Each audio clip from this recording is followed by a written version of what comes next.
Hello, everyone, and welcome to this latest Masterclass webinar from Sybiz. We have changed things up a little bit in terms of the order of events, so ignore that first slide. There we're going to be talking about Payday Super first and gathering on all the traffic that we've had. That's probably why most of you are here. So just a little bit of a heads up, we'll spend about 20 minutes talking about Payday Super and then we'll go into the more generic Sybiz Visipay content. There's no need for you to hang around for both sessions if you don't want to. If you are watching the recording though, we will be splitting this into two separate clips so you can watch them independently. So for those that have tuned in live, this will just be one continuous presentation. As I said, we'll be starting with Payday Super. So let's rock on into it. The usual disclaimer, yeah, sorry if this seems a little bit terse, but yeah, just as we always like to say, we are software developers, even though we have skills and qualifications in a very broad range of businessy and legal and all that sort of stuff. That's not what we're here for. So we're going to be talking about some general concepts. If you need further advice, you will need to get that from your professional advisors. The other thing as well with Payday Super is it's quite a seismic event in the whole scheme of things, and essentially fraudsters are aware that this is happening. They're going to be extremely active, and so I guess one way of looking at it is if you're currently using Sybiz Super, you're currently using Sybiz Visipay, not much is going to be changing for you. But if you're having to change clearing houses and do all sorts of stuff, there is going to be a little bit of noise. And yeah, so just be aware of fraudsters out there. Double check things. If things sound too good to be true, they probably are. And yeah, the reality is that Payday Super is going to cost your business more. The cost of doing business is increasing.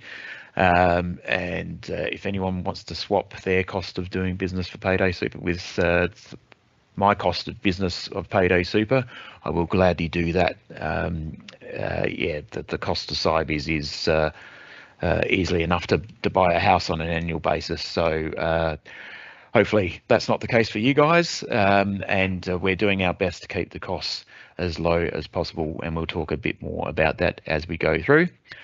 And as I said, our ecosystem using Sybiz Super has been established and in place for over 10 years. So if you're continuing on that pathway with us, then it's really not a lot to worry about. If you are going to choose a different pathway, yeah, best of luck to you. And again, just yeah, be aware of fraudsters out there in the marketplace as well. That is going to be really ramping up as we get closer to the line, and they're going to be preying on the people that leave it to the last minute. So the people that leave it to the last minute are going to be looking for the path of least resistance, following the bright shiny lights of something that looks pretty good, and probably sending 12% of their payroll dollars offshore, courtesy of those bad actors. So hopefully that point has been made enough for people to get what we're talking about there. So as I said, Payday Super is what we're starting with, getting ready for Payday Super within Sybiz Visipay. We'll talk a little bit about STP2 reporting changes and the clearinghouse situation and the edge cases around Payday Super, and more so as they impact the STP2 reporting. And the Sybiz Visipay stuff, we'll talk about the design concepts, the common processes, some integrations, and the add-on modules, and a few little hints and tips dotted through that. So that's more of an overview style of masterclass rather than going into too much detail. But as I said, we'll split the two sessions for those that are watching the recording.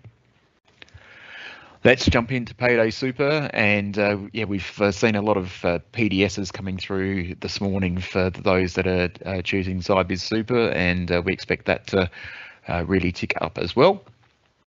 And I guess just to preface this presentation, we're essentially taking a how to get it right with Sybiz Visipay approach. And what I mean by that is we could spend 3 hours going through all the different combinations and permutations as to what you would need to do if you stuff this up. And there's a lot of things to consider if you get this wrong. We're not going to waste time on that. That's a bridge you can cross when you get to it. We're showing you how to get it right with Sybiz Visipay. yeah, it just makes it easier to concentrate on what everyone needs to know rather than jump at shadows for things that a very hopefully small group of people may need to know. You should refer to the ATO resources. The ATO asks all software developers to not republish their information and rather provide links back to that official source. The ATO information is changing on a daily basis, so make sure you revisit that info. We link to their pages and yeah, so you can find those links on our website. And yeah, as I said, we're not covering what happens if you don't comply. We'll give you a little bit of a heads up as to the kind of things to look out for there. But yeah, have a look at if you jump on your search engine and search for Payday Super First Year ATO Compliance Approach and follow the links, the official links to ato.gov.au, you will get the information as to their approach. And I guess just on that, if you are using your search engines, especially with AI integrated into search engines now, make sure any Payday Super info you're looking for is the official ATO information. There's going to be a lot of, as I said, fraudsters, etc. They're going to be getting domain names similar to Sybiz and other payroll product vendors, and you're going to think, oh yeah, that looks legit, but just be very, very careful. So yeah, in summary, your life will be a lot easier if you just focus on getting your systems and processes in place to make sure you get it right from the get-go. For a lot of people, it's not going to be earth-shattering. We've just been through with our Irish business. They've implemented not just Payday Super, but Super as a concept all at the same time on the 1st of January this year. And yeah, we focused on learning what we needed to learn. We got it right. Life's pretty easy. Okay, so just some of the Payday Super concepts. The obvious one, just like it says on the box, it's paying super on payday. So at the moment, we obviously pay the employees on payday. So we're just paying one other party, and that is the superannuation funds on payday as well. So obviously that has things like cash flow impacts and stuff like that. That's outside the scope of what we're covering. That's more businessy rather than payroll software as such. Qualifying earnings is a new concept, so that kind of crept up on us in terms of that was in the draft legislation, and initially the ATO said, oh, you know, don't worry about that. That term won't really see the light of day. That's just legalese. But as the legislation was developed, it kind of got to the point where, oh, hang on, this qualifying earnings is a distinct concept from ordinary time earnings, and it is more important than ordinary time earnings in terms of the payment of super. So that's now being elevated. It is, if you were looking at a Venn diagram, it would almost be like a lunar eclipse where you wouldn't really see too much of a gap at the sides of the two circles passing over each other in terms of qualifying earnings and ordinary time earnings, but just be aware that it isn't a one-for-one in every single circumstance. And there are some edge cases courtesy of the legislation as well, and some other considerations that we'll take you through. So let's just jump into it. We did see a similar slide to this in our previous sessions on Payday Super. And I should just mention as well that this is the first session that we've done since not only the legislation passing, but also the regulations and the specifications for software developers. So a lot has happened since our last webinar. So there's a few little fine-tuning exercises with some of this content. So this is just giving you a contrast of two different payrolls. So the first example on the left-hand side is pretty similar to what we've got in here at Sybiz. So we do monthly pays. We currently pay our super on a monthly basis, not on payday though. It's later in the month once we've done our checks and balances. And we're using Sybiz Super, and we have since day dot, and we have no one exceeding the maximum super contribution base. So for us, we've already been through since Sybiz Visipay 2510. It was called OTE, the flag back then, but we have changed it to qualifying earnings in Sybiz Visipay 26 and beyond. But we've already reviewed those pay items, so we've got our flags set. So all we really need to do is just tighten our timeframes on super processing and do that on the same day as payday. So that's a very easy transition for Sybiz and those with that kind of setting for Payday Super. Contrast that with an employer that has weekly pays. They're currently paying super quarterly. They're using the small business superannuation clearinghouse, and they have some employees that exceed the super contribution base, or there are some other edge cases which we'll talk about a bit later as well. But yeah, just that contrast of this is a more complex situation and a lot more moving parts to transition through to Payday Super. So they, like us, there's nothing stopping them from having reviewed their their qualifying earnings flags already on their pay items. So hopefully that's been done after they've upgraded to at least version 2510. And yeah, hopefully you're well on the way to finding a new avenue to reporting your super. And definitely consider Sybiz Super. The PDS and other information is available on our website. You can just Google that rather than frantically jotting down that URL, or you can just navigate through our customer menu through to the FAQs and onto Sybiz Super.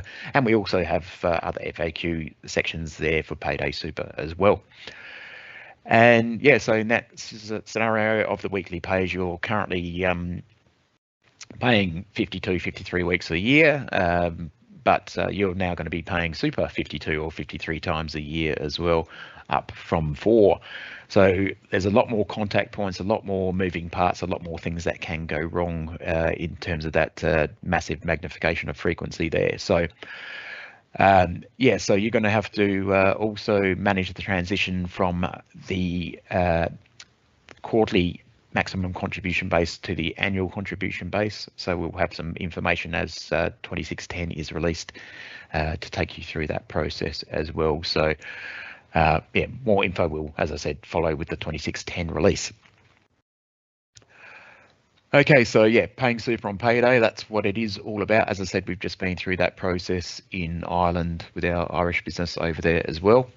And yeah, a few things to be aware of is that the funds need to be in the employee superannuation accounts within 7 business days of payday. So that, I guess, is one small victory that the software development community was able to broker with the powers that be. Originally, that was 7 calendar days. So, you know, when you take things into consideration like Easter, and, you know, sometimes Easter and Anzac Day might coincide or get very close to, that really doesn't leave you too much if it was just 7 calendar days. So that has been extended to 7 business days, and that is when the money needs to be in the members' account. So that doesn't mean you need to start thinking about it 7 days after paying people. You really need to push the button on sending the super to the members' accounts on the same day you send the pay to your employees' accounts. So do it on the same day, don't delay. And importantly, it is an employer obligation. So yeah, essentially what that means is even if a super fund stuffed things up and didn't put the money in the right bucket, that's on you as the employer. You will wear that as far as the ATO is concerned. They'll say, too bad, so sad. You as the employer didn't make sure the super went into the account, even though it was no fault of your own. Hopefully in those circumstances, the ATO will be lenient, but yeah, just bear that in mind. Okay, so the other thing to sort of mention in there in passing as well is that if things change, so an employee, they've changed their super account, they didn't let you know. Again, the fact that that's their, you would say as an employer, that's their fault for not letting you know. The ATO will say, no, that's your fault. You didn't fulfill your obligation. So yeah, just be aware of that mindset of the ATO. They're really treating employers quite poorly. And as the software development community pushed back on a lot of this stuff, we were basically told, why do you care so much? At the end of the day, if your software is not ready, it's the employers that'll get hit with the stick, not you. And we think that's quite, yeah, I won't say anything. Okay, so just yeah, change things culturally in your organisation as well. So especially younger people, they don't really care too much about super at this stage of their career. So if they change funds, or you know, even new employees rocking up, they don't care about money they can't touch for, you know, almost 50 years. So yeah, you really need to sort of elevate the importance with your existing employees. Just drum it into them on a regular basis. If you're changing or thinking of changing, you need to let us know as soon as you've got the new details. make it just as important for a new employee to give you their super details as it is for them to give you their banking details. Obviously, they've got a vested interest in giving you their banking details because that's how they get paid, but they really need to start treating their super information in the same way as their banking information. And yeah, so you can get those details through the giving them the choice form when the new employees start. There's the stapled super lookup on the ATO business portal. There's an onboarding process available as part of Sybiz Super as well. And the other thing to mention as well is that this was something that kind of slid under the radar a little bit, and I'll thank our friends at SuperChoice for bringing this to our attention, that there will be a validation service requirement in the not too distant future that will require you as employers, before you pay super to an account for the first time, to essentially handshake with the new super fund and say, hey, Johnny's asked us to chuck some money in his super account. He's given us these details. Do you recognise these details, and will you accept contributions from us on Johnny's behalf? And that needs to happen before you attempt to send contributions. So more information will obviously come out about that as we get closer to that period in time. But again, that's an employer obligation. So if you don't do that, that's not on us. That's not on the ATO. That's not on the next door neighbour's cat. That's on you as employers. So sorry for emphasising that point, but I just want to do that just because I want everyone to get this right and make everyone's life easy. Okay, qualifying earnings. We have talked about this. There's a bit more information on our website and the ATO's website about this as well. So it is very, very similar to ordinary time earnings, but from a Visipay standpoint, we didn't really sort of explicitly recognise ordinary time earnings in the past, but so this is, I guess, a fairly new thing.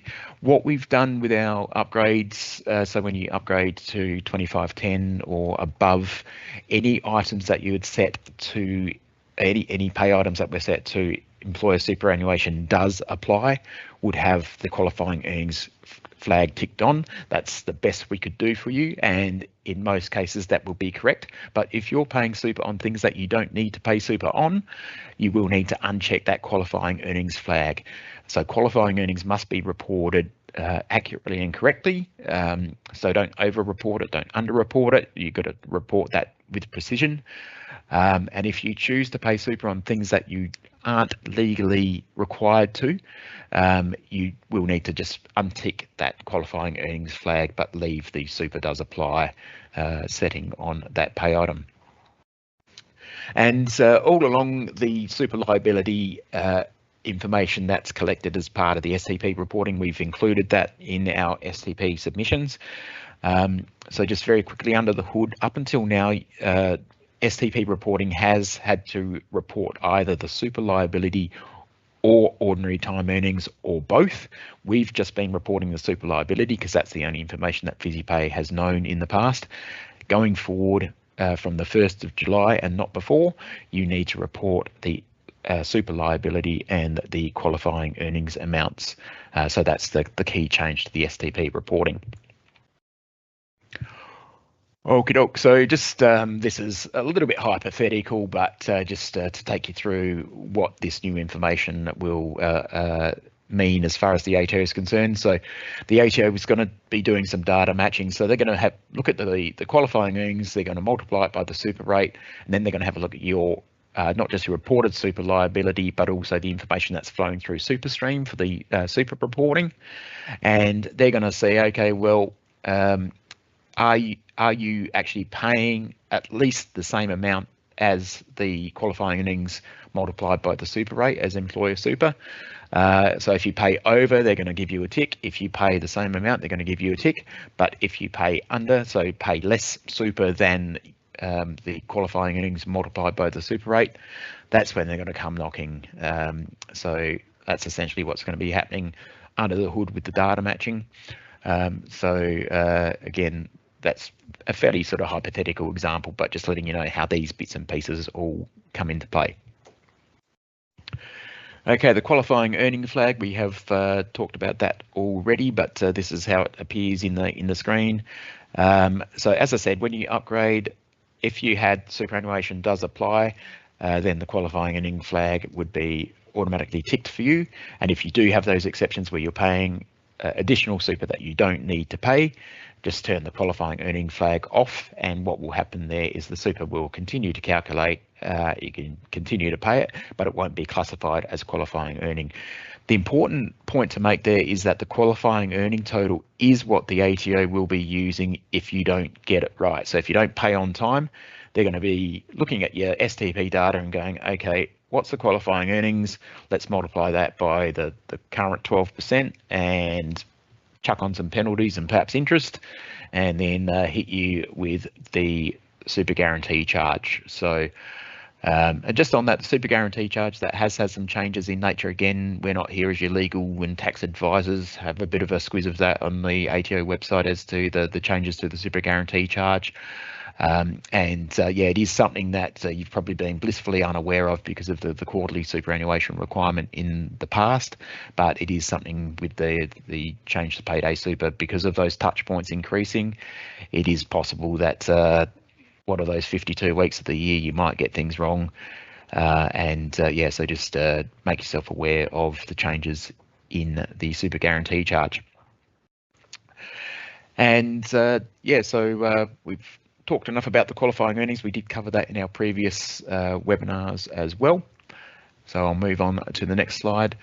So yeah, just a couple of things about that as well. The qualifying earnings, that does not get reported through STP until the 1st of July. So there, in some of the sessions we've had in the software development community, there were a few people going, oh, we've got this already now, can we start reporting it to the ATO? And the ATO's turned around and said, no, if you send us something prior to the 1st of July with qualifying earnings, we will reject your submission. So we sort of sat back and waited for the requirements to come out. We kind of knew what they would be. So we're all ready to go. We're going through the testing process at the moment with Sybiz Visipay 2610. So just backtracking a little bit on that, when we released Visipay 26 at the end of last year, the information had been finalised by the ATO. The test cases that are required to be performed by software developers, they were only released a few weeks ago. The ecosystem for us to do our end-to-end testing has only just been readied for our action this week. So we've started that process. We do have pretty good pedigree. We got a big tap on the, or pat on the back, with STP2 being commended by the ATO for being the fastest and most accurate through the conformance testing. So not to get too cocky, but we're confident rather than cocky that we'll get through that with flying colours once again. And yeah, just another reminder as well is that the employee level STP reporting are year-to-date figures. So just a reminder on that. A lot of people have probably got over the sticker shock from the transition to STP2 and have been sailing along nicely since then. So it's a good time to remind that it is the year-to-date information that gets transmitted for employees.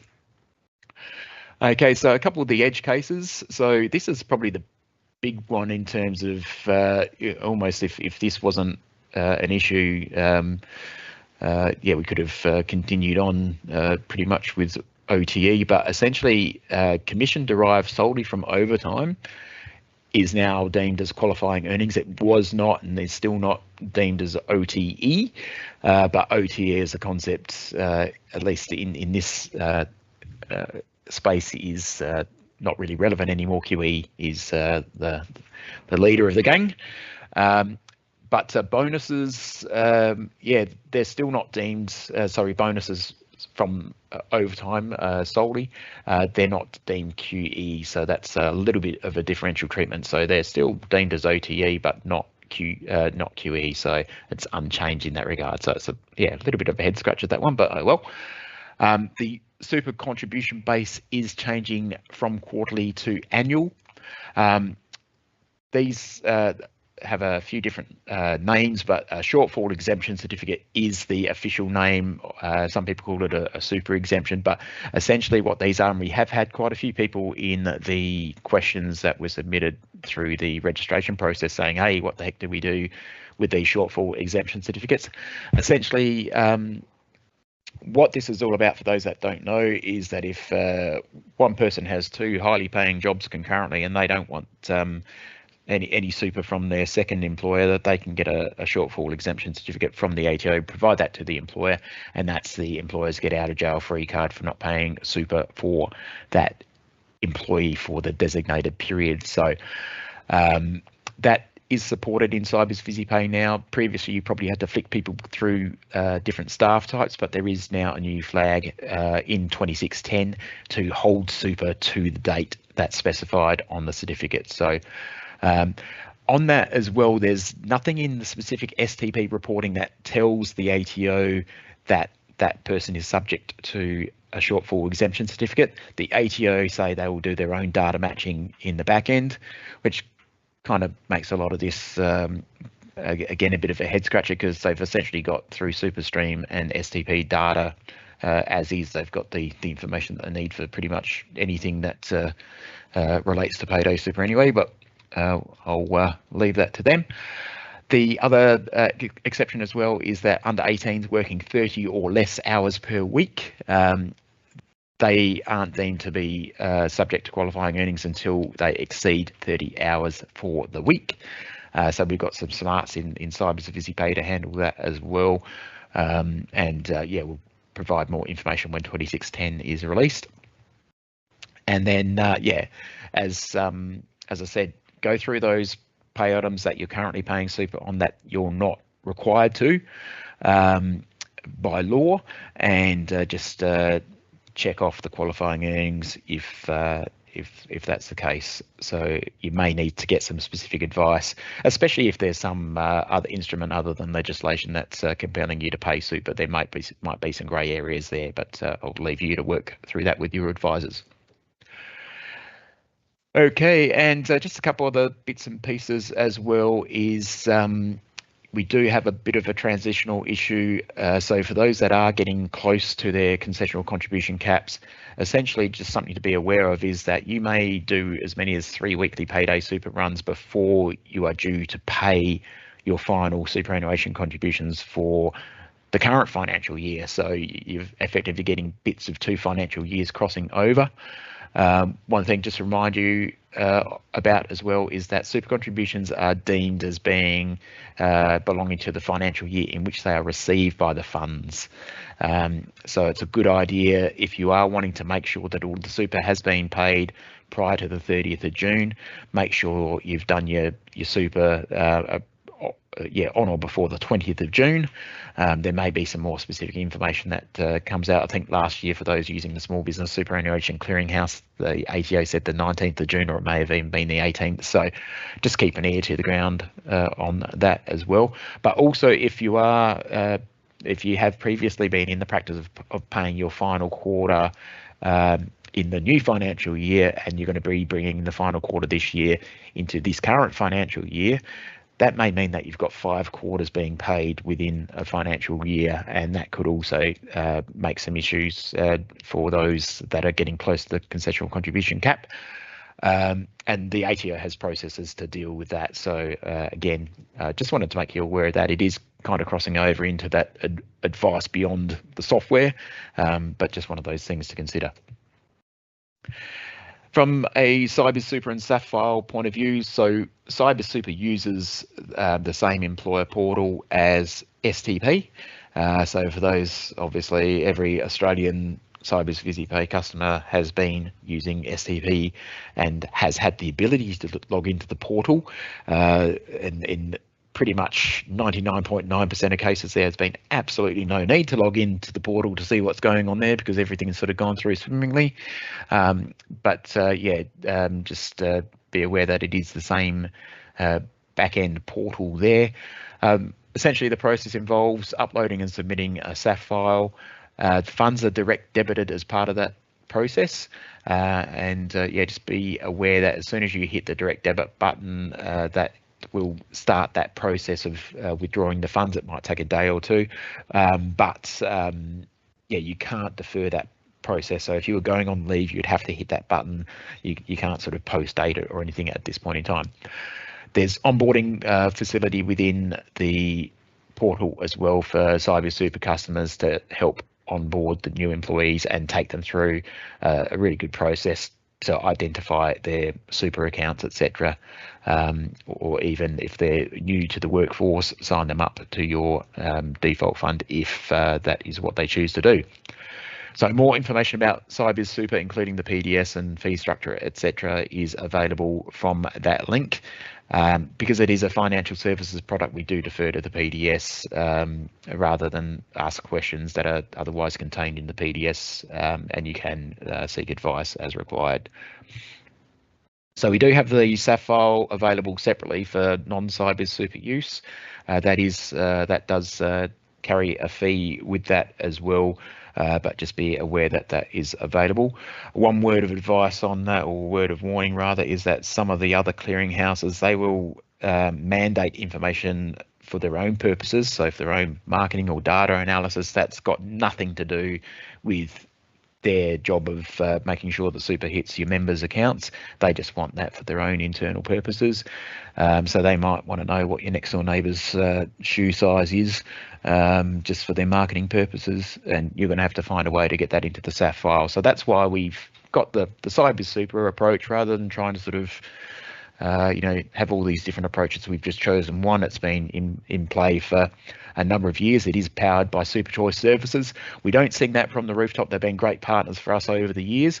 But essentially, in dealing with Sybiz Super and STP, if you've got issues or whatever, you come to Sybiz, not to them. So that's why we don't sort of promote their brand excessively, because we don't want them getting inundated with our customers contacting them. But yeah, we've got a very good relationship with the team at Super Choice Services over many years. So that is a little bit about how Sybiz Super works. The actual process itself: you export the SAF file. You open up the Sybiz employer portal. So when you export the SAF, there's a little link on that dialog for you to click on. It'll take you straight to the portal. You upload the file, step through the process. There may be some things that come about in that process where typically, something like a self-managed super fund might become non-compliant, and the people that are members of that self-managed super fund are either blissfully unaware or they've not let you know, and so you'll get little red flags and stuff like that. So it's not like STP. It's not just a fire and forget. There is a process that you need to step through, and there's some early warning signals that you'll get throughout that process. So just bear that in mind as well with whatever you're doing currently. If you're not using Sybiz Super, you've probably got something similar. But yeah, it's a really good system that it takes you through there. There's a lot of data that the whole Super Choice database is aware of, yeah, so there's lots of checks and balances that they can provide that not everyone else can. And as I said, once you hit confirm and send, that sends the direct debit instruction, so it can't be post-dated at present. It may be something that comes in the future, but yeah, so that just means that before going on Christmas break, when you hit go to, even if you're post-dating the pays for the employees to hit their bank accounts, the super is, yeah, the ball is rolling as soon as you click confirm and send. Just a couple of things on the Small Business Superannuation Clearinghouse. That is being closed by the ATO on the 30th of June. So if you want to get your final contribution in there, do it well before then. I'm not sure what date they're going to stop accepting contributions. The ATO has said to us, as your software developer, if you are using the Small Business Clearinghouse, make sure you download the data in case you get audited. I don't know why the ATO don't download the data, considering they're the ones going to be auditing you. But anyway, we're just passing on a message. And please don't delay if you've not moved. And again, this is just another reminder that this is an employer obligation. So if we have 50% of our customers that want to join Sybiz Super between now and the end of financial year, and 50% of those wait until the 30th of June to sign the PDS and get the ball rolling, we're not going to have a chance to onboard everyone to Sybiz Super, and we're going to have to triage and look after the people that have done the right thing and gone on board earlier. And so that's when the employer obligation thing is going to smack you in the face. We'll obviously try and do our best to accommodate everyone, but if you do leave it to the last minute and it's not physically possible for us to onboard you, the ATO is going to probably penalise you because you're not ready for Payday Super in time. So again, trying not to scaremonger, but just saying, hey, we're all on the same team here. And even if you've got questions and things like that, go to our website, check to see if the answer's there before giving us a call. Free up our team to help people that do have genuine issues. Hopefully we won't have those, but yeah, if people do have genuine queries and concerns that can't be addressed by the information that's on the Sybiz website or the ATO website, then we want our team to be able to assist those people rather than people who can't be bothered reading a website. So just flying through the summary, the Sybiz Super platform has been in place for more than a decade. We've got a great relationship with SuperChoice, and essentially Sybiz Visipay 2610, that is ready to go as far as we're concerned. We just need to greenlight that through the ATO testing. That process is underway currently. So we've put our bit in there. The Payday Super stuff has essentially been in there in the form of Sybiz Super for years, so we're very confident that yeah, that bit's a walk in the park. And yeah, just get things organised well prior to the 1st of July. Don't leave it to the last minute. And we can see that there's a lot more activity. We're getting a lot more questions coming through now. And so that's good that the employers are really getting involved. And thank you all for watching this session. That means you're among the good ones. And if you are watching this recording in 6 months' time, yeah, I would have preferred you watch this live, but okay, so if you are already using Sybiz Super and you've checked your qualifying earnings flags and you're aware of the edge case scenarios, you've done your operational preparations and ready for the cash flow impacts, all you need to do now is update to Sybiz Visipay 2610 and you're all set for the 1st of July. So for most people, hopefully that's the situation that you're in, and that is what I call the path of least resistance. So again, just to conclude, Payday Super is that employer obligation. So if you get it wrong, there is a leaner approach in the first year. The SGC will be levied. That's why they want the QE reported through STP, so they know how much to ping you. And yeah, there is the potential for late contributions and super guarantee charge to both be paid, and that leads to a windfall for employees. So yeah, there's a few quirky things. Another point, just while I've got you as well, is you may get some information from the ATO about the fact that you're using it, and you got to love the ATO jargon. Because your DSP is using an SSP, we need you to get an SSID. All gobbledygook, and but yeah, essentially what's going on here is that the ATO have decided that those employers using a sending service provider, which is the model that we use for Sybiz Visipay to report via SuperChoice services, you will need to get an SSID and establish a relationship in the ATO relationship manager. They were wanting that to be in place for 1st of July, which would then create a further risk and a further moving part in this whole transition to Payday Super. And there has been the pushback from SuperChoice to say, hey, look, get real, guys. We're dealing with Payday Super. Let's worry about this SSID thing down the track. You've had years to put it in place ever since STP came out. So just, you know, separate the two. That has occurred. But just bear in mind that the ATO, as they wonderfully do, sometimes they might send you, you know, a letter in the new financial year saying, hey, why haven't you done your SSID? So they know that you're reporting through Sybiz and through SuperChoice services as the sending service provider, but if they don't write their query properly when they do their mail out, you might get something that scares you a little bit, but just bear in mind that that deferral is in place. Okay, so more information, you can go into our website, you can navigate through the menu or use a search engine. Just make sure you're going to the sybiz.com and not some Nigerian-based URL that looks very similar to that. And yeah, you can link to the ATO information from there. Again, we're not republishing the ATO's information as they have requested us not to do that. So we're respecting those wishes there. Go to the ATO, check out their comms as well. And yeah, you'll get some, this is a little bit annoying as well, prior to the ATO actually giving us the requirements as to the test cases that we need to perform. They were sending out mail shots to employers to say, hey, check with your digital service provider to see if they're ready. It's like, none of us can be ready yet because you haven't given us the test cases. So yeah, hopefully they can be nicer in the future. And yeah, as I said, 2610 is ready for release as soon as we get the green tick on the conformance testing, which is in process at the moment. Okay, so with that, if you're just here for the Payday Super, no need to hang around for the Sybiz Visipay content. But for those that are, we'll get straight into it.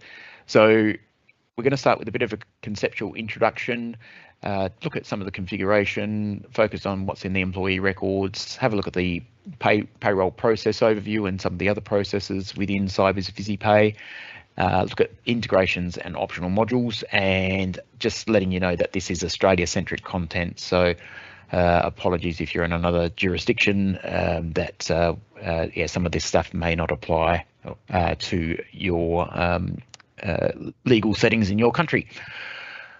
Okay, onto it. I'm just going to repeat the disclaimer. This recording is being split from the preceding Payday Super presentation. So again, Sybiz is a software developer. We're not your legal, accounting, tax or payroll advisors. So none of this information constitutes advice. We can help you learn how to use the software, but we can't give you legal or payroll advice, etc. So just bear that in mind. And this is just a little bit of an overview of Sybiz Visipay positioning. So there's a bit of a term called hire to retire that can be encompassed by a suite of payroll and HR or HCM software, as it's called in some guises.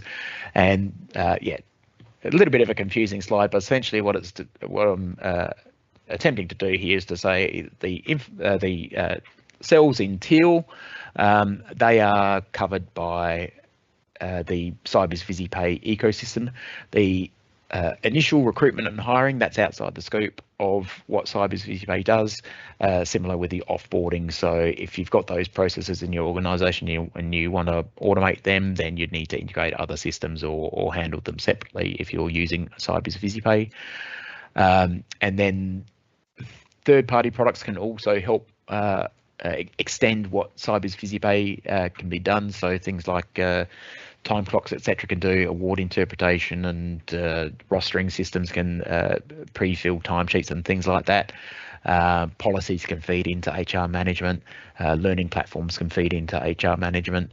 And so there are third-party options that can extend what's achievable with Sybiz Visipay.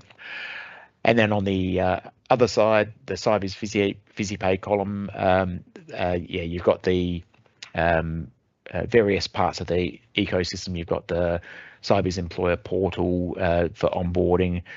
HRM is an optional module, time and attendance and leave, that can be covered by optional modules and perhaps third-party products involved in that process as well. There is also native timesheet processing in Sybiz Visipay as well. That's part of the main product. The payroll processing and reporting, that's native for the most part, but also where it comes to Sybiz Super and STP via the portal. Employee self-service, that's a module that gives you both the ability to power the mobile app. Your employees can have an app on their phone for ESS, and there's also a website-based portal as well that is part of the employee self-service module. Termination is also native in terms of processing a termination pay. So again, apologies for a little bit of confusion, but I just want to sort of yeah, give you this positioning slide because we do get questions sometimes about where the boundaries are within Sybiz Visipay. So hopefully that clears that up. So some of the key concepts of Sybiz Visipay is that there's a minimal out-of-the-box config. So that means you need to create your own settings. You need to yeah, create pay items and things like that. So rather than us pre-configuring every single combination of every single award, every single pay item, which would just make things absolutely unbearable, we start with a blank sheet pretty much, and then you just put in the pay items, etc., that you need, rather than deal with a sea of things that you don't need and get confused. There is and we'll talk about this a little bit later on with an example, but the hourly rate can be set at staff type, pay item, or individual employee levels. Yeah, we'll talk about that more in an example later. The actual, I guess, templates for pay processing can come via timesheets. The timesheets could be a third-party product. They could be Sybiz Vision. They could be entered into Sybiz Visipay or ESS by the employees. If you don't have timesheet employees, if everyone's salaried, then you'd be setting up pay profiles. Or if you've got such a dynamic business that you don't know what's happening 1 week to the next, you can just start with a blank sheet each time, so you don't need a pay profile. But again, we'll talk about these options more as we go through. So staff types can be thought of as the awards as well in the Australian context, and essentially sets up the normal work patterns. So things like how many hours are in a typical working period, and then it will sort of make various calculations, etc. From there, you set up your leave entitlements in the staff types as well, and the employer super settings as well are all set within the staff type. So if changes are needed to any of those, so if, for example, you decide to add bereavement leave as a type of leave that you want to have a separate pay item for and track it, then you'd need to come into the staff types and add to the leave accrual tab. Even though it's not accruing leave, that's still supported, and yeah, we'll talk about that a little bit later on as well. The pay items themselves, there's 4 different categories. You've got your earnings, allowances, deductions, and fringe benefits, which includes exempt benefits, and it also includes Section 57A fringe benefits as well. So that's where you go in the lookups to set up all of your pay items. The employee records, essentially there is a lot of minimum data that is required, and that has extended since STP2. So there's more information that's mandated through STP2, and essentially what we're now doing with STP2 is we're sending a TFN declaration each time we send the STP data. That includes the information that was included on the old TFN declaration. As I said, the pay profile acts as the template, and we'll talk more about that as we go. The pay processing process, now this is different now, and apologies for those in other countries, this is very Australian centric, but essentially you process the pays, and that involves any precursor things that you need to do. So that could be rolling the previous period in order to get ready for the new pay period. So if you're doing timesheets, you'd import those timesheets prior to processing. You'd prepare any other source data, and make sure people have got their leave requests and things like that in prior to processing the pays. Once you've processed the pays, you're performing relevant checks and any corrections that are required, so reversing and reprocessing. Once everything's ready to rock, send the bank transfer file, do your STP reporting from the 1st of July, do your Payday Super reporting, and then distribute your pay slips to the employees. So just on that, when you get your hands on 2610, we do have a new pay run menu, and that just sort of logically steps you through, and I should just mention this little screen capture here that may be subject to change before 2610 gets released, but yeah, essentially what it's doing is just guiding you through that process in a logical flow, rather than having to bounce from different menus within the system, where it's, I guess, easier to miss a step if you do it that way. If you're happy with what you're doing, keep doing what you're doing. The existing buttons are still in place, so you don't have to use this pay run menu if you don't want to, but yeah, just keep an eye out for that in 2610. So from a pay processing perspective, you've got your pay processing dates, and essentially they can be set when you roll a period via the menu option, or when you start a new pay process. I recommend doing it as you roll the period, because you're thinking about it and you can set and forget. Once you know what your pattern is, you can just make sure that you've got the dates right when you roll the month, for example. And yeah, just take care with these dates, and because they do get reported on pay slips and things like that, so you want to get them right. Otherwise, yeah, you might be having to reverse a pay and reprocess it, which we don't want you to do. Just a little bit about how this works. So the from and to dates, they will look at what your pay processing date, and then the to date will set itself to the same as the pay processing date, and then the from dates will work back from that. And so if you want to adjust that, so the example on the screen here is not dissimilar to what Sybiz does. We pay on the 15th, half a month in advance, half a month in arrears. So we pay for the calendar month. Yeah, so we'd come in here and set our from date to the 1st of July, and then the to date would adjust accordingly. And just a little bit more on pay processing. When you select the employees to be paid in a pay process, they'll come up in the sequence that you've selected, and the pay profiles will load, or the timesheets will load, depending on whatever combinations you have there. Yeah, essentially the top buttons there, it's fairly logically laid out. You've got your pay item buttons up the top. So to add, edit, and delete pay items, you can do that from that menu there. There are some options a lot of people don't know about that. You can sort of change the look and feel. You can declutter the UI if you want to keep it nice and clean, or you can add everything under the sun and have that information at your fingertips. Another thing just at the top of the screen there is the pay periods. Most of the time you would just leave that as one, but if you do have something like a weekly employee is getting paid for 2 weeks in one hit, and you don't want them to be overtaxed, then if you set the pay periods, all that really does is it adjusts the tax calculation as if that person were paid in 2 separate weekly pays. So but yeah, just letting you know what that's all about. You've probably seen it and ignored it all these years. And then obviously the grid area there, that populates as the pay items are added to the pay, and the totals and the super calculations and tax calculations update as you go. So you don't have to click on a calculate button. It's a live action updates that happen there. Something that's probably not overly known, but you can double click on the superannuation line and see the breakdown. You can edit it, but yeah, in this day and age of as we transition to Payday Super, there's probably not a lot of reason to edit any of the figures in there, but there may be some occasions where maybe super needs to be reassigned or something like that. But yeah, do take care if you start fiddling with that. Similarly, the net pay line can also be double clicked and you can adjust. So an example is they might have a bank transfer, but they've taken $50 out of petty cash during the week, and you want to claw back that $50 in cash. So you can just go and dissect the pay and say, yep, the lion's share will be going through to the bank transfer as normal, but we're going to take that $50 cash out of their pay at that point in time. That's just one way to skin that cat, but I just wanted to give you an example.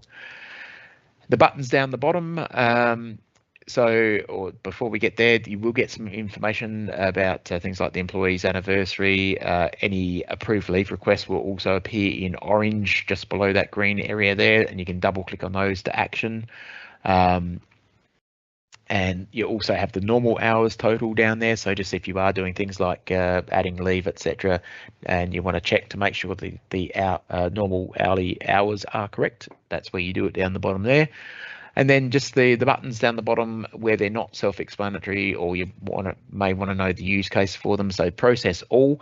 If you've imported data from timesheets and you've done all your checks with the timesheet data before you've imported it, you can just hit the process all button and the system will skip through, I shouldn't say skip, but it will go through and process all of those pays one by one without any user intervention required. Unless the system hits a hurdle that it can't deal with, the process all will pause on the employee that it's hit the hurdle with. You can then see what's wrong, do what you need to do, click the process all button, and the process will continue.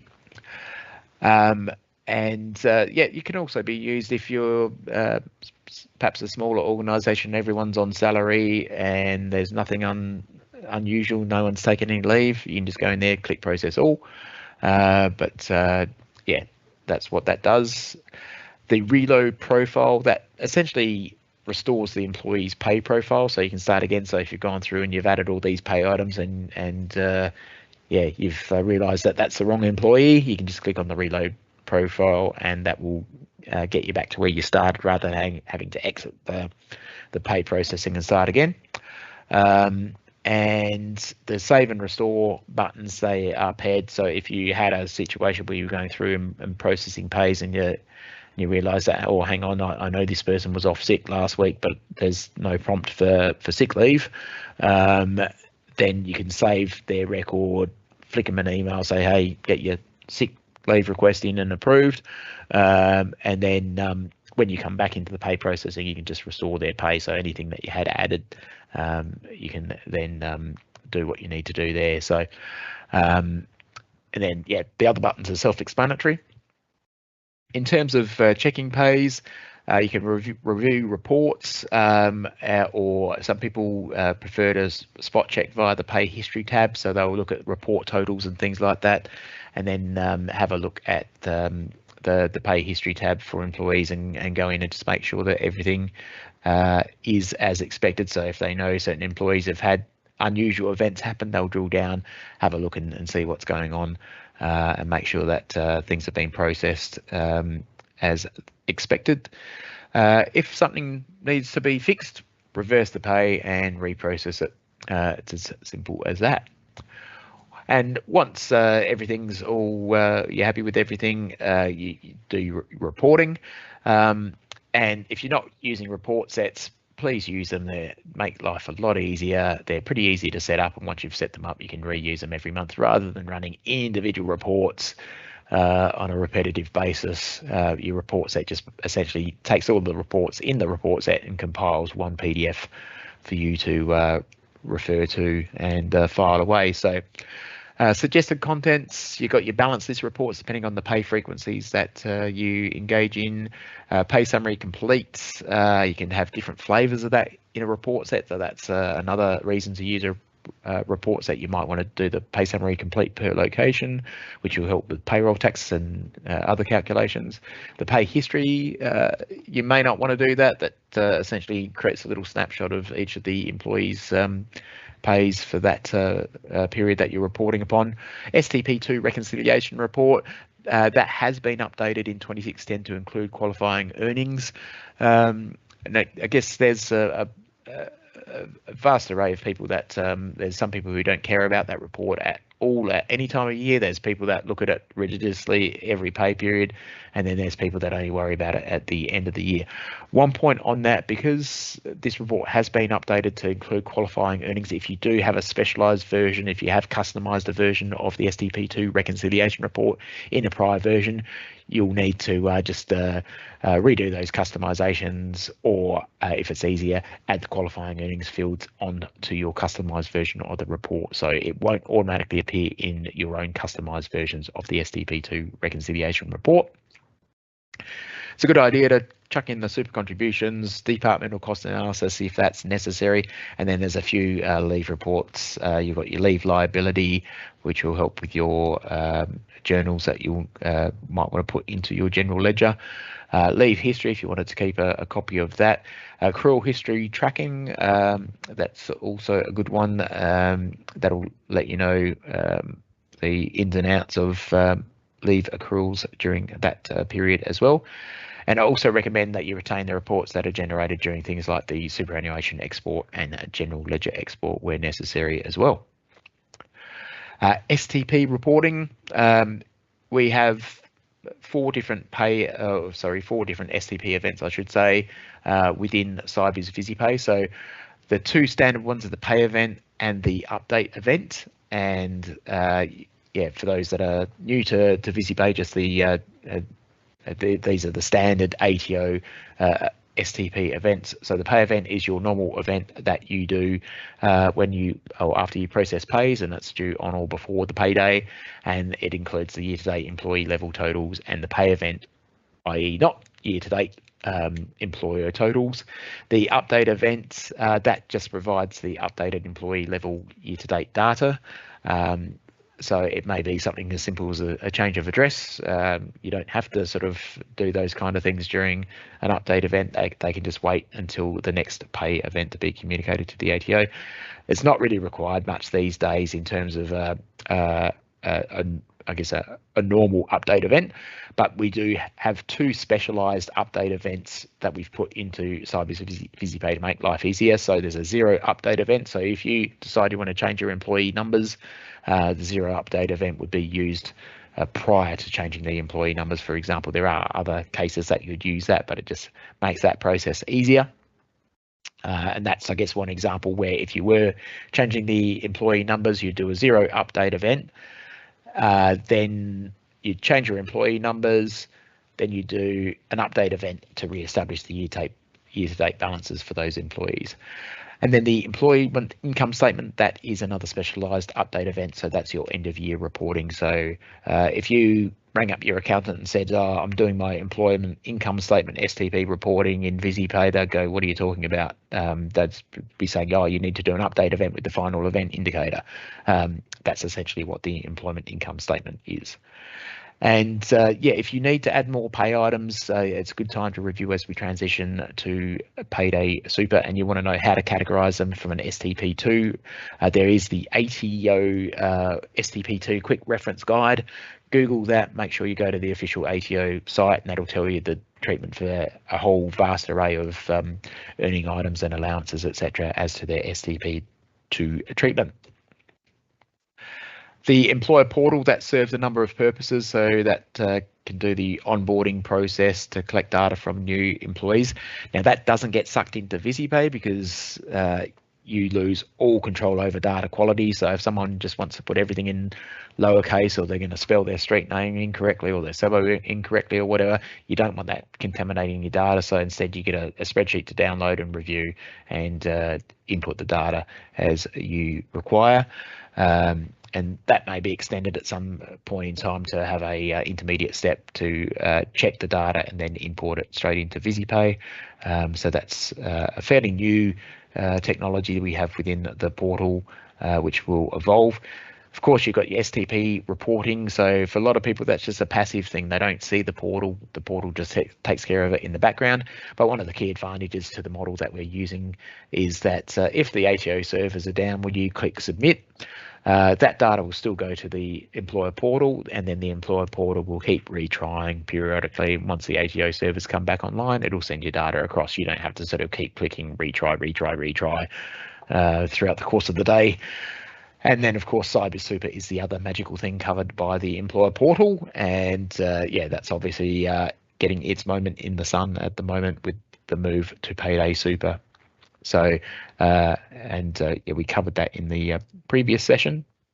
And as I said, that's powered by Super Choice Services. We don't sing that from the rooftops because if you need some assistance with your super reporting or your STP reporting, you come to us, not them. And that's why we sort of don't sprout their brand around too much, but you'll obviously see their branding when you go to the portal. Okay, rolling pay periods, a little bit about that. We recommend you don't roll too soon because yeah, you want to sort of maximize that window for any corrections. Obviously, now that we have STP2 reporting and we've got Payday Super, it's probably not that window is a lot tighter than it used to be, but certainly don't go through and do all your reporting, then roll the period straight away. Just keep things open a little while longer. And technically, you don't have to roll the period until you're ready to process the next lot of pays. So that's generally our best practice, to say just leave it open just in case. The weekly and fortnightly rollovers, so when you go to roll a period, the weekly and fortnightly rollovers are generally superficial. So you could roll 50 weeks in a month. The system doesn't care. All that's really doing is just clearing the associated period balances. Effectively, that's what it's doing.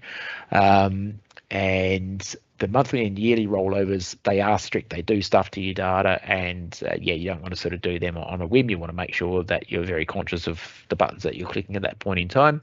The yearly rollovers aren't possible until the last month of the financial year, so that's why that's grayed out in the little screen cap we have there. And there is, yeah, if this is relevant to you, I'll leave it for you to work out why, but it is possible to perform month-end rollover, but there is a setting to allow more pays to be run. So if you have got that setting on within your system and you go to roll the month, it'll say, do you want to process more pays this month? And the effect of that is it'll basically clear out the month-to-date balances, but won't roll the month. Yeah, as I said, if you've got the use case for that and it makes sense, good on you. But yeah, we don't want to confuse anyone with that. So a couple of the other functional areas, which we won't go into in any detail, there's the timesheet management. We do have some YouTube clips about a bunch of this sort of stuff as well that you can look into in your own time. Not everything is relevant to everyone, so that's why we're just going to fly through this. There's import export for employee data updates through the utilities menu. Pay item groups is another thing that could be of interest to you. Similarly with age classification, again, these things have got resources within the help files, etc. Yeah, we just want to make you aware that these things exist. Leave analysis, which we're seeing that leave analysis graph on the right hand side of the screen. So that just lets you know the popular days of the week for different types of leave, and dashboards exist as well, covering off a few things around costs and leave, etc. You've got the payslip designer as well, so you can modify your payslip design. We'll take you through that in our next webinar, which I'll talk about at the end. So the next webinar in April is looking at the report designer, which will cover the payslips as well. And then there's custom reports, which you can write your own queries and build your own reports, and you can also customize the out-of-the-box reports. So add-on modules, and again, I'm just going to fly through this. It's mainly obviously for those that are already using these. I'm not going to be telling you anything you don't already know, but for those that it could be some people that have these modules but haven't been actively using them, or it may be something that they've not known exists. So just going to take you through these very, very quickly. So you've got the change log, and essentially that records changes to key information. Obviously, if you're the only person who logs into payroll, you know that if anything's changed, you're the one that's done it, but it could still come in handy in terms of it'll let you know when that change was made. So if you do notice a change in behavior in employee's record or whatever, you can go and have a look at the change log to go, oh, that's right, I did change their tax scale from A to B in August. So that's what the change log is all about. HRM allows you to record information about a vast array of different attributes of your employees. So it's split into 3 different categories: vocation and education, property and travel, and emergency. And the HRM information will extend through to the employee self-service if you have that module as well. Leave management. So it's possible for, if you do also have the ESS module, that this is where most employees will do their leave requests through either the mobile app or the website. The approvals can occur at those platforms as well. It is also able to be done through the main application, but not a lot of people will be doing that, I'd imagine. So the model that we have is that employees request leave on their own behalf. It's an asset of the employee, so we don't want their managers to put in leave requests without them involved in that process. So we understand that that can maybe have some challenges for people that perhaps English isn't their native language. Yeah, it is. We do realise that there are some edge cases there, but our design is the employees are responsible for applying for their own leave. So the approval decision is made by the manager or a delegated authority. So it's not multi-level, just it's a single level approval. And so that's the way that works as well. And when you go to process leave, the leave prompts for action when processing. So there'll be a little orange bar there that you click into and decide what to do. It's not automatic because leave might not have been taken as approved. So sometimes people will be on annual leave, but they'll get sick on annual leave and want to change it to sick leave and perhaps haven't put the paperwork through. So it's just a prompt rather than there being a direct automatic input. You still need to think about, okay, was this leave actually taken or whatnot. So that's the design concepts there around leave management. The employee self-service, it takes the form of an app and a website. It does integrate with the add-on modules as well. So if you don't have the leave management module, you won't have the leave management functionality within ESS, as an example. Yeah, it includes a whole heap of employee information for your employees as well, so they can see their pay slips, their all payment summaries, pay history, banking history, super history, deductions, and also put through detail change requests. So those detail changes, they don't automatically go through, you need to approve them. And again, the reason for that is that your employees may not care about getting their casing and spelling and things like that right. So that's what that is all about as well. So hopefully just flying through that, it explains some of our design decisions as well, and hopefully they make some sense. So there are other integrations as well. So you can do a general ledger export, journals to Sybiz Vision and other systems. You can create even a generic CSV export. So you go through, do your general ledger setup and let the system know which accounts to use when that's posting the data across. You do have the ability to import timesheets from Sybiz Vision and other platforms, and even bespoke platforms can be customized to be imported. And a simple CSV can be exported from, say, time clocking systems and sucked into Visipay as well for processing. And yeah, there's the possibility for other systems to be integrated as well into Sybiz Visipay. So just a few general hints and tips just to finish up, and rather than sort of read this slide, we'll just go into the next set of slides just to go into a bit more detail about some of these things that may have escaped your attention through your use of Sybiz Visipay. So if you want to add additional leave types, or as they're called, leaves, within Sybiz Visipay in the lookups, there's a few different approaches to take. So depending on whether the leave is accruing or non-accruing, so there are some differences when you process pays for accruing leave versus non-accruing. And yeah, essentially the accruing leave will prompt you for leave dates, and that'll add a record to the leave history for the employee. Non-accruing leave won't prompt you for the dates. So the new leaves, there's a few processes to be followed here. So essentially you need to create the leave first in the leaves lookup. Then you need to add them to each of the relevant staff types, and then you need to add the relevant pay items. So if it's just leave that you're going to be recording people taking, such as bereavement leave, then you're just going to have an earnings item for bereavement leave. But if it's leave that maybe has ad hoc accruals associated with it, you may need to set pay items to cater to that ad hoc accrual of those leave items as well.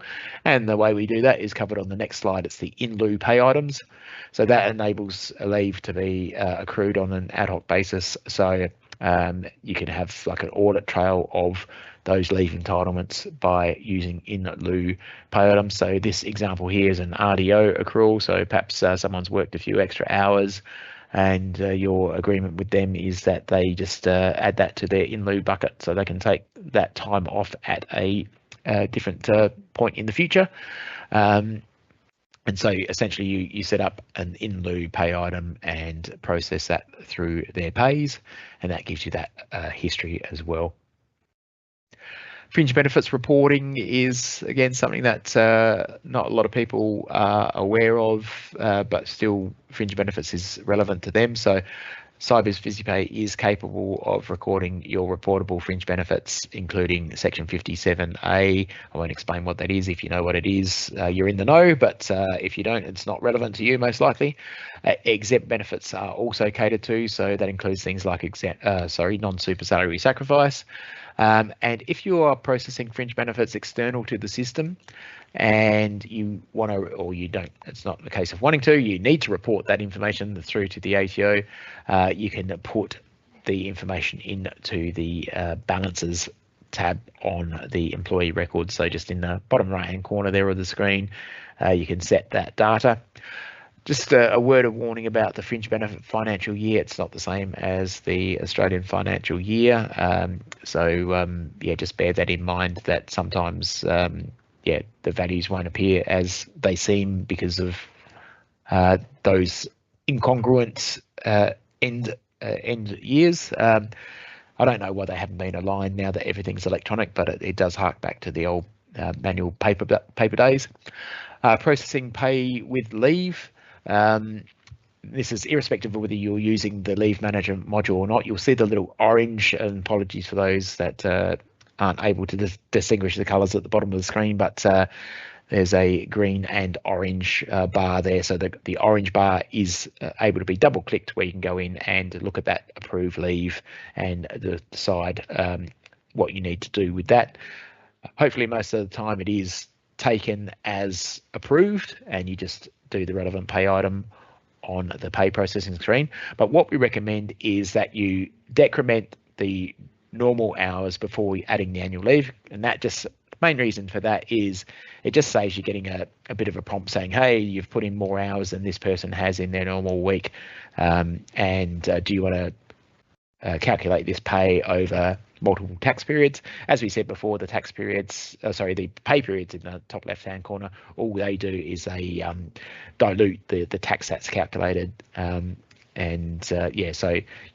when you're doing something like adding leave, you're not wanting to change the number of pay periods that the tax is taken. If you decrement the normal pay before adding the leave, that just saves that prompt getting in your face when you process the pays. And yeah, this is something where I think the first step in this slide should have been take a headache tablet. And this is just, again, hopefully this isn't relevant to too many people, but just in case you've always wondered what the difference is, normal pay standard versus normal pay variable pay items. So in this scenario here, we have a staff type base rate of $60. The employee base rate was 75. We've now changed it to 80. And we have a normal pay standard item set up with a rate of $40, a normal pay variable item set up with a rate of $50, and then we have a normal pay variable with a rate of 0, a normal pay standard with a rate of 0, and then I'll get to the last one in just a moment. But over on the right hand side, when we process or when we add those pay items, in this case I've done it on a pay profile rather than in pay processing. So the normal pay standard will pick up the rate from the pay item itself. The normal pay variable also will pick up the rate from the pay itself, so the pay item itself, and then the variable one, the variable one, because the base rate on the the rate on the pay item is 0. I told you it's that 8 tablet thing. That will then vary as the employee's base rate changes. The rate of pay for that pay item in that employee's record will change as well. The normal pay standard set at 0 will essentially only adopt the rate, base rate at the time that pay is added to that person's pay profile, so it won't vary as the base rate varies. And then the last item there, just that 1 hour at $60. What's happened in the background there is that the employee's base rate was changed to 0. The pay item, the employee's record was saved, and then going back to the pay profile, it's adopted the $60 rate that's set on the staff type. So yeah, sorry for the confusion there. It is a bit of a head scratcher, but if you've ever wondered what the differences are, hopefully that's given you a little bit of a walkthrough. Working holiday makers, we get quite a few questions about this. Australia is a great country. We all love living here, and working holiday makers love coming down here. So this is a little bit tricky because the tax scales, they're designed for pay per pay tax calculations. The tax for working holiday makers is based on their year-to-date earnings. So there's not a tax scale for it in the same way that there is for all of the other scenarios. So what you're doing is you set the tax scale to fixed rate, and then you apply the fixed rate. Apologies if you're watching this in the future and this little table on the left hand side gets stale.